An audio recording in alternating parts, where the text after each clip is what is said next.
Love band, the One Love Captain and band, the World Cup, where a lot of the European countries have been, screaming out, talking about this on all social media platforms. That's why we're even talking about this on my platform on AfricaUnitytv with KingIdris. It's all about unity. It's all about growth. It's all about unification. It's all about oneness to our own people. So I'm not here to bring nobody down. Everybody have the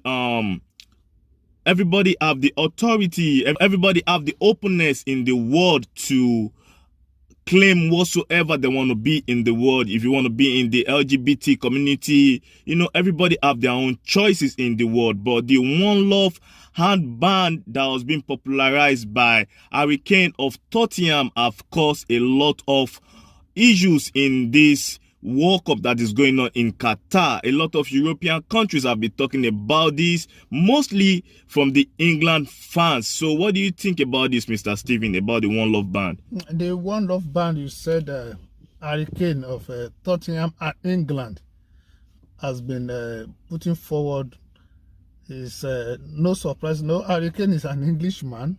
And in Europe generally, they have this kind of mentality that everyone is free to enjoy their life the way they want it. Everybody have the free will. Yeah, the free will to enjoy their life as long as it's within the law. And to claim whatsoever they want to be. And that is my emphasis, as long as it's within the law. However, we have to know that one love is a function of respect. You have to respect me, and I have to respect you. It's a function of unity. Otherwise, there will be no love, there will be no respect. No, Qatar has been selected as a host country for this World Cup, and we know the antecedent of Qatar.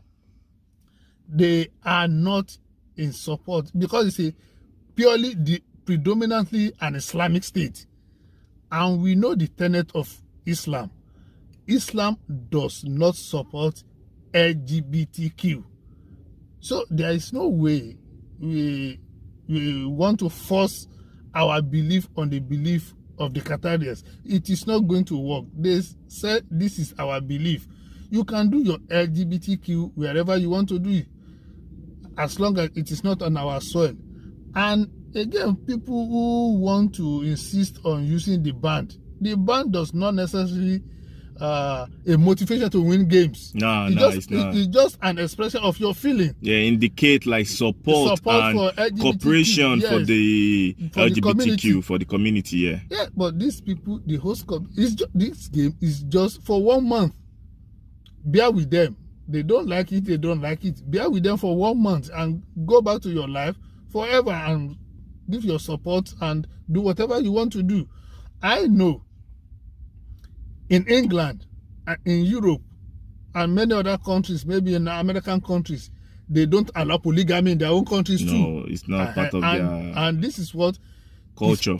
It's not their culture, and this is what's prominent in most Arab countries. Yeah. So let's give it to Qatar. Let's respect them. Let's have a kind of festival of football where we express love and respect each other. Yeah, so I understand what you mean.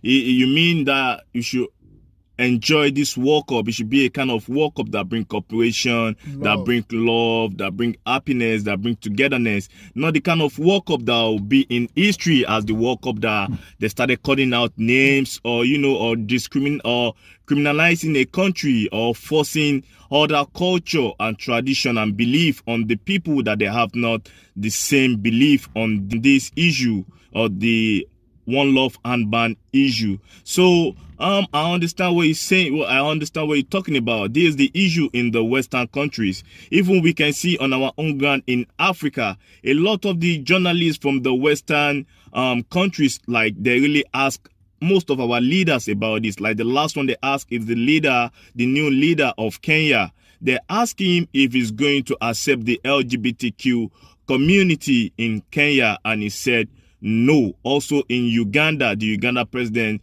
Museveni said no. So what do you think about this? No, during the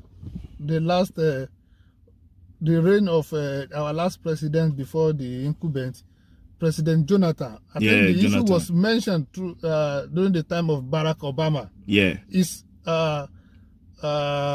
own answer was that Nigeria was not for LGBTQ. People are supposed to live their life the way they feel is comfortable for them. Yeah. You cannot leave your country and try to impose your feeling, your belief on other people. No. If Europe wants to enjoy LGBTQ, they are free to do. If the last time they did, I think that should be 2019 when America did 50 years of LGBTQ. Yeah. The whole of New York was shut down. Yeah. It was the biggest festival I've ever seen in my life. Yeah. Nobody complained because It's part of the culture. That is what they wanted. Yeah. Nobody complained. They wanted it. So all those people, all those countries that are not in support of LGBTQ, either for social reasons, economic reasons, or religious beliefs, or personal reasons, yeah, they should be allowed to enjoy their life, to live their life the way they want it. Yes, they want it. They have the sovereignty of their state. So let us encourage them to live the way they want to live, and those who support LGBTQ, they should enjoy themselves the way they want to live. And we should support the law of Qatar government too. Yeah, so the law of Qatar is clear. We are not in favor of LGBTQ. Let's give them that respect for 1 month. Enjoy your life afterwards. You go back to your country and do whatever you like. You see, what they like is the ultimate. And no, life does not go like that. Life does not go like that. You have to respect their laws. That is what they want. Okay, so as a Muslim, like, I understand where you're coming from. Even in Islam is a kind of religion whereby you can do whatsoever you want to do. You can be whatsoever you want to be, and it's allowed for you to, express yourself to be whosoever you want to be. So I know where you're coming from, but the people coming from the European countries should respect the law of the land. In Qatar, it's just for a few days. After the competition, everybody can go back to their places and, do whatsoever they want to do.